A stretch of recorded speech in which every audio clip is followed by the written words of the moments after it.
Welcome back to moms cookbook. চলে এসেছি একটা খুবই অল্প উপকরণে শীতকালের উপযুক্ত চিকেনের রেসিপি নিয়ে। আজকে আমরা বানাচ্ছি চিকেন বেগমতি। চলুন দেখে নিই আজকের রেসিপিটা। গ্যাসে একটা কড়াই বসিয়ে তাতে প্রায় হাফ লিটার মতো জল দিয়ে দিয়েছি। জলটা গরম হয়ে গেছে, এবার দিয়ে দিচ্ছি ধনে পাতা বেশ খানিকটা, খুব ভালো করে ধুয়ে নিতে হবে। আর তার মধ্যেই দিয়ে দিচ্ছি পেঁয়াজ কলি আর পেঁয়াজ পাতা, এটাও বেশ খানিকটাই নিতে হবে। আর দিয়ে দিব এর সাথেই 3টে কাঁচা লঙ্কা।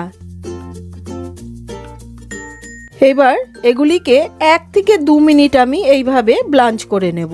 একদম ফুটিয়ে নরম করে দেব না, কালারটা আর গন্ধটা সেটা নষ্ট হয়ে যাবে। হয়ে গেছে, এবার এগুলিকে আমি তুলে নিয়ে বরফ জলে ধুয়ে খুব ভালো করে একটা পেস্ট বানিয়ে নিচ্ছি। পেস্টটা রেডি হয়ে গেছে। গ্যাসে একটা কড়াই বসিয়ে দিয়েছি আর তাতে 5 চামচ মতো সাদা তেল দিয়ে দিয়েছি। তেলটা হালকা গরম হয়ে গেছে, দিয়ে দিচ্ছি দারচিনি আর 3টে ইলাইচি। ইলাইচির মুখগুলো খুলে দিয়েছি। এখানে 2টো বড় সাইজের পেঁয়াজ নিয়ে চপারে আমি একদম মিহি করে চপ করে নিয়েছি। এবার এর মধ্যে আমি পেঁয়াজ কুচিটা দিয়ে দিচ্ছি।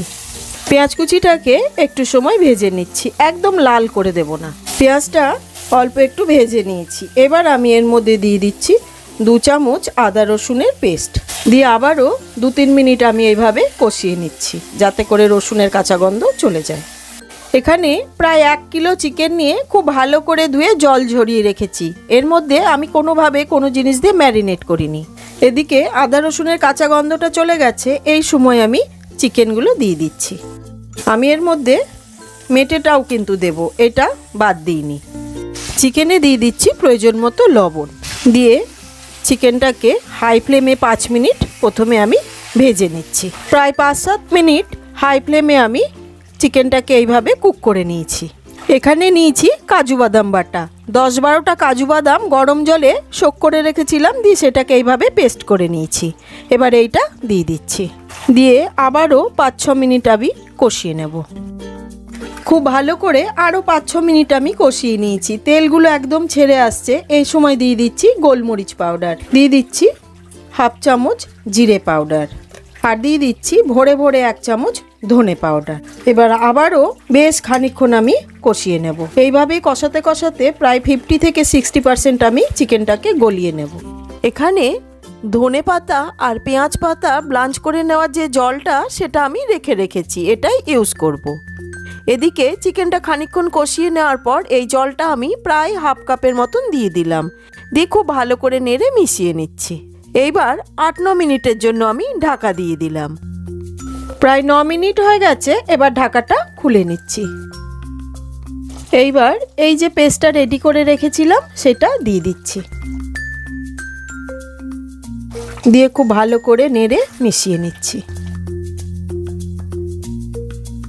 এইবার এই জারটা ধুয়েও আমি অল্প একটু জল দিয়ে দিলাম,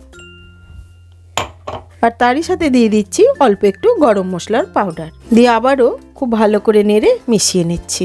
আপনারা দেখে নেবেন এই সময় চিকেনটা যদি সেদ্ধ হয়ে গিয়ে থাকে আর ঢাকা দেওয়ার দরকার নেই, আর যদি না সেদ্ধ হয়ে থাকে তাহলে আরও 2-5 মিনিট ঢাকা দিয়ে সেদ্ধ করে নিতে পারেন। চিকেনটা এখানে ভালো মতন সেদ্ধ হয়ে গেছে বলে আমি আর ঢাকা দিচ্ছি না, আমি এইভাবেই বেশ খানিকক্ষণ ফুটিয়ে নিচ্ছি যাতে করে এগুলোর কাঁচা গন্ধটা চলে যায়। গ্রেভিটা খুব ভালো মতো ফুটে উঠেছে। এই সময় দিয়ে দিচ্ছি 1 চামচ চিনি, এটা সম্পূর্ণই অপশনাল, আর দিয়ে দিচ্ছি অল্প একটু বাটার, দিয়ে খুব ভালো করে নেড়ে মিশিয়ে নিচ্ছি। চিকেনটা খুব ভালো মতো নরম হয়ে গেছে আর গ্রেভিটাও একদম তেল ছেড়ে দিয়েছে। এটা ঠান্ডা হলে পরে না আর একটুখানি এটা ঠিক হয়ে যাবে।